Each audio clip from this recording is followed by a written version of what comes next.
Welcome everybody to this PowerPoint all about English language A-level. I'd like to start by talking about language is power.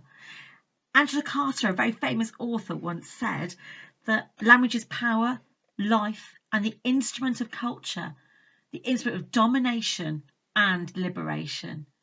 And we talk a lot about this in A-level English language, about how language has the power to change reality, to control and manipulate reality, and in fact to change and think about the way we actually express the world around us. We like to investigate all the different ways the everyday world around us is changed by who we are, what we say, and how we represent ourselves. We asked our Year 12s what they would like you to know about A-level English language, and you can see some of their comments on this slide. They're really keen for you to know how much we focus on the language of today, the language of the everyday, and that it's very different to GCSE in that respect. We don't have set texts, but we do have set topic areas, and we'll be telling you about those in the next couple of slides. It's really important you have a look at these comments and quotes, but also know that Year 12 are available if you would like to talk to them further about what doing English language A-level really means. It's clear from these quotes, hopefully, that you get an idea of the immediacy of language. We look at everything to do with today and why those things matter.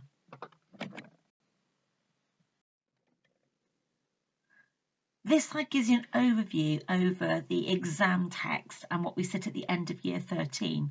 There are two exam papers, one of which is Language of the Individual and Society, which we start Year 12 with. And we look in this one at how representations are formed. So we look at representations of people and topic areas.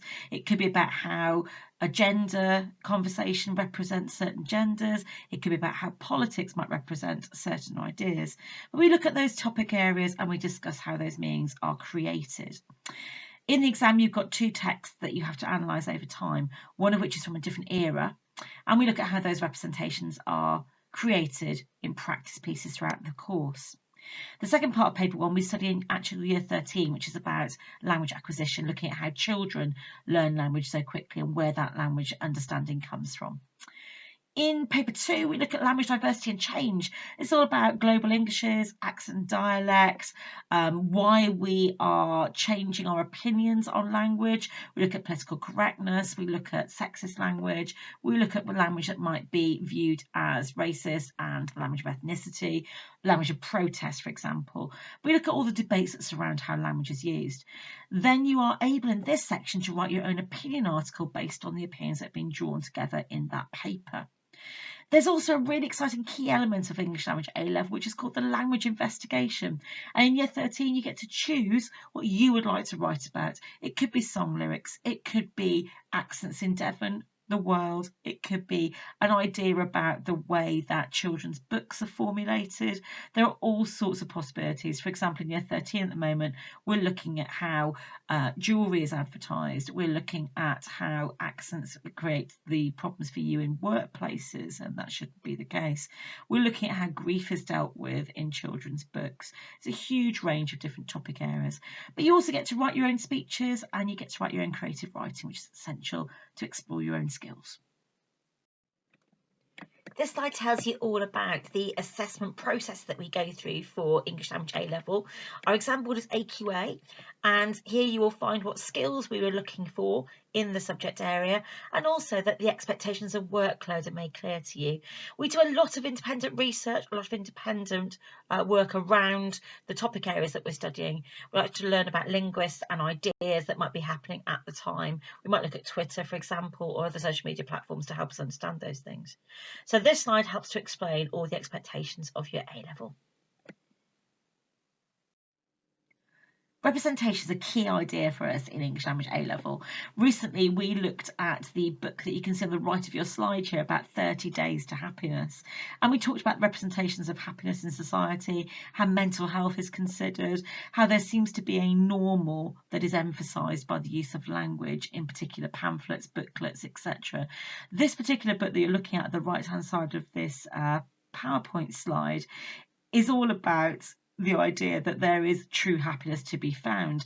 And we talked about the use of the emoji looking happy face on the side of this book and how that might influence us to feel that if we aren't using those emoji happiness icons, we're not showing the world that we're happy, and that's a problem.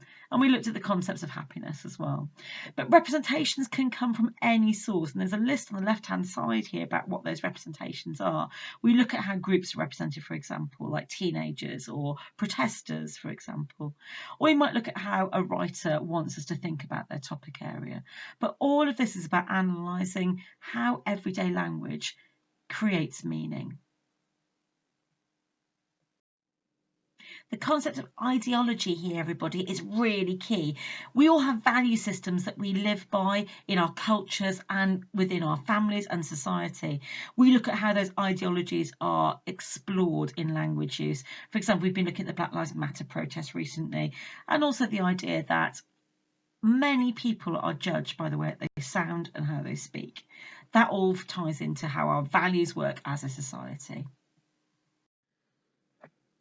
A-level English language is different to GCSE in that we build up our skills relating to everyday language and how that works in the world around us.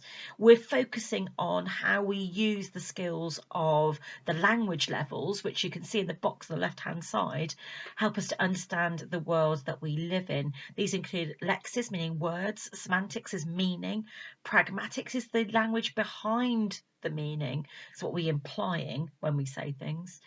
Grammar, we look in detail at how grammar helps us to understand language. Phonology is the sound of language, things that help us to understand others better, such as onomatopoeia, or it might even be the level and tone of our voices. And graphology, lastly, is the idea of how images and texts are linked to create meaning and help us understand a concept. On this slide, you will see there are lots of ideas about what we look into in general, and you can see those topic areas are very different to what you might have studied at GCSE. This page gives you an idea about some of the topic areas that we look at in English language lessons. On the right, you can see some ideas about slang and how that works in schools, for example, and whether or not those words should be banned. You can see also Susie Dent here, who is the famous linguist and person of Countdown. Shows that her ideas about swearing and taboos, and we look at swearing in a lot of detail about why people swear and what function that might take. We look at accents and dialects, so we look at why your accent is judged by others and what that might mean for your chances in life. And also we look at the history of accents and where those dialect words might come from too. You can also see that some of these are to do with groups of people. So, for example, there are grime artists featured on the left-hand side.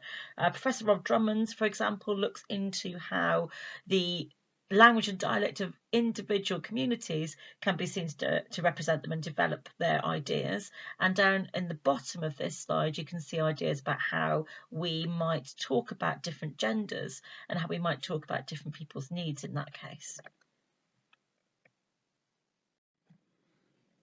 On this page, you can see some other different topic areas that we cover, such as politics and the language of power. We look at how politics has created its own sociolect, that is its own way of discussing topic areas. We look at how perhaps women's pet names at work might influence the way that they're treated by others. So we look at how workplace language is actually working. Excuse the pun. We also look at Black Lives Matter protests and the language of protests such as Extinction Rebellion or climate change. We look at global English and how English has basically flown all over the world and been developed by different countries and different cultures into a different type of English for their own purposes. We look at language and gender in general, looking at sexuality within that as well. We look at social media and how social media has influenced language hugely. We look at how people are interrupted when they speak and whether that happens more for men or for women. We might look at how the ideas of etymology, that means where language comes from, tells us something about the way that power is shown in a particular topic area. So if you use a French word, perhaps we are looking at people who want to sound more prestigious at certain times. So we look at the idea of language and prestige as well.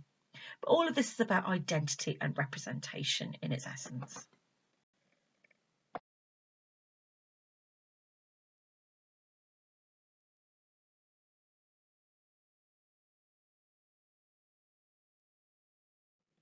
Here you can see how essential the skills that you learn in English language are for future employment and future development of your skills. I know I would say that as an English teacher, but it's clear if you look at this chart how well prepared you are for any job, future career, or in fact life skills that you might need. This is an essential subject area if you want to be the best at communicating. This slide is all about the kind of student that A-level English language might suit. It's the curious student. If you're curious about language, if you're inquisitive about where it comes from and what it means, if you want to know about how our language choices mean that we are able to represent ourselves in so many different ways, then this is absolutely the subject for you. On my final slide then is some favourite characters of mine, Calvin and Hobbes. For those of you who have not recognised my voice so far, my name is Miss Ashman and I teach English at Teen. I normally teach English with Miss Cantor as well at A-level, but she's off on maternity leave at the moment, so I'm holding the fort for her until she comes back and we can team up again. As I said, I've ended with some Calvin and Hobbes small comic strips. These are to show you that even comic strips deal with the ideas of language, and I love the idea in particular of the idea of verbing words. Calvin here talks about how a word can be verbed. So for example, you can talk about a hoover is a noun, it's a thing, but we talk about hoovering to vacuum the house. So we turn nouns into verbs all the time. And the last little slide cartoon here is all about Calvin finding loopholes in language, and these are just slight variations on ways that we might look at language and how actually this is all about communication and how that communication works in the wider world. Thank you ever so much for listening to my PowerPoint. I hope I've inspired you to come and do a fantastic subject that really does make you powerful and really makes you the best student there is for future careers and life skills. Take care, and I hope you can ask me any questions that you would like to via email or ask us in school. Thank you.